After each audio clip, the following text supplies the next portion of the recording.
kind of taking the night shift right now for baby duties. When she first started, she would take a nap, or she would sleep and then wake up every hour and a half or so.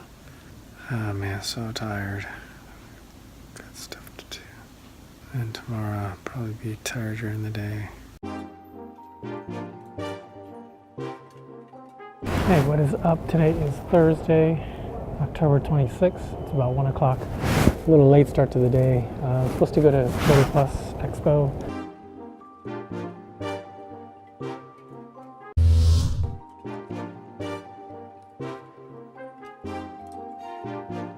Here about 30 minutes early, so I guess I'm just going to check out this fine art print fair.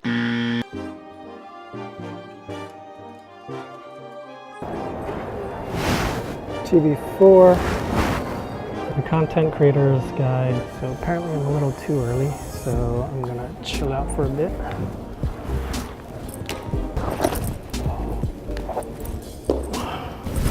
So let me talk about portfolio reviews.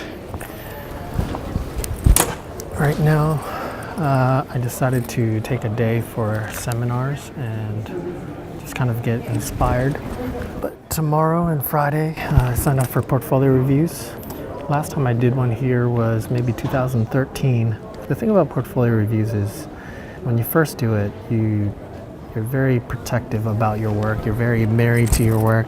And so you get feedback and, you know, people don't have the same views as you, so then you get very defensive and you get offended and you get your feelings hurt. But the more you do, you start to realize that there are different people out there and they have different perspectives than you. So over time, as you do more and more, you start to realize what you do on purpose and what you like to do, and you keep those images in your portfolio review.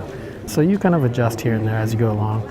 You take advice, you reject advice, but over time you start to become more and more confident in who you are as a photographer. So all of this, of course, takes a lot of time, but that's all part of the journey, right? Talked in an earlier vlog about wanting to break out of the assisting role. So this year I started shooting more video work actually. And it was great. I learned a lot. I learned how to produce, how to put on a shoot. And I've traveled around the world, literally. But as I was doing all of that, I started to realize I miss still photography, I miss portraiture. And so part of the reason I signed up for, or really invested, basically $1,000. I paid about $1,000 for 15 reviews, coming to a point where I'm becoming more confident in what I want to do in terms of photography. So yeah, it's really an investment. The way it works is you don't come to portfolio reviews to land a job, but you come to really just build relationships, and you just make a good impression, just be who you are, keep following up with them as you do more and more projects. Over time, they remember you, and it's with editors, with art buyers. You can make great impressions, but the reason why relationships are important is because, you know, they may love your work, but they don't necessarily have a job that you fit right into at the moment. So they kind of keep you on tap and have you at the ready. And when they do have an opportunity for you that lines up with your style of photography, then they reach out to you, and that's kind of where the exciting stuff starts to happen. All of the seeds that you plant starts to grow and manifest. So yeah, that's what I'm here for. Conference every October is here in New York. And also Gary Vaynerchuk is speaking along with Chase Jarvis on Saturday as a keynote. Yeah, if you feel like you're hustling, just listen to him and you're gonna realize that you're not hustling enough. That is if you really want it.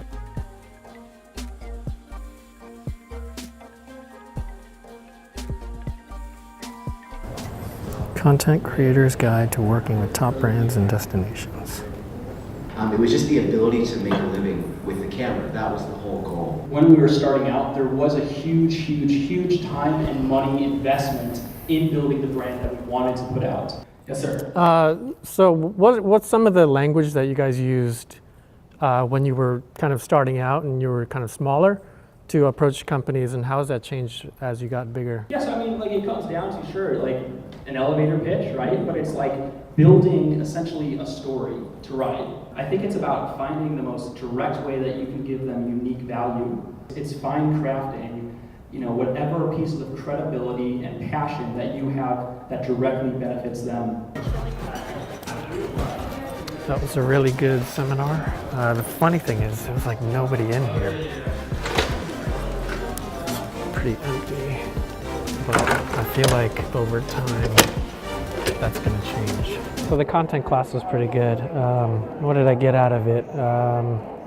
They talked about vision, they talked about credibility, they talked about brand messaging, both the company's messaging and your messaging, and do they align? And then they also talked about turning down work if it doesn't align with your own personal messaging. So kind of what I talked about before, compound interest. And then I think it was Chris Burkhardt who said, live a life worth talking about. So the next seminar is going to be how to bid ad jobs and win. So let's see what they're going to talk about. All right, so that how to bid on ad jobs seminar was quite long. There's a lot of information that I already knew, just from the experience of working on that Walgreens job. Still good to. Are you based here in New York? Yeah. Are you a videographer? Or? I travel around the country a lot, and I did a lot of video and photos. But here's the thing about that. Like, you want to get paid, you want to be supported to do it. Like I said, I paid my way with a nonprofit to go to Africa.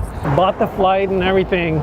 It was sweet, but it was frustrating at the same time because like I spending money and I'm not making any money, right? But then 2 years later, I get an opportunity to shoot for Charity Water. That got me exposure, and then somehow. Oh, mine's breaking.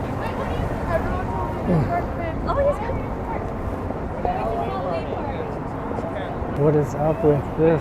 She just stops and asks questions to everybody. Oh my gosh. All right, I gotta head out. I didn't mean to keep you waiting. I'm so sorry. My attention and other kids. I can see that. So I have a 97-year-old grandmother that, for whatever reason, I feel like it's not time for me to go to Africa quite yet. And But like a year is not that long, so a year is enough time to like start planning. Yeah. If that's your dream, Yeah, then you gotta start making that gamble of like saving up money, going there, putting yourself out there, shooting, and then coming back and showing that work to like people or companies that can support you. If it's your dream, then act on it. I gotta go. I got a newborn daughter at home, so I gotta go. Great. Nice to meet you. All right, bye. So she was very friendly, but like I said, I've got a newborn daughter, I gotta go home.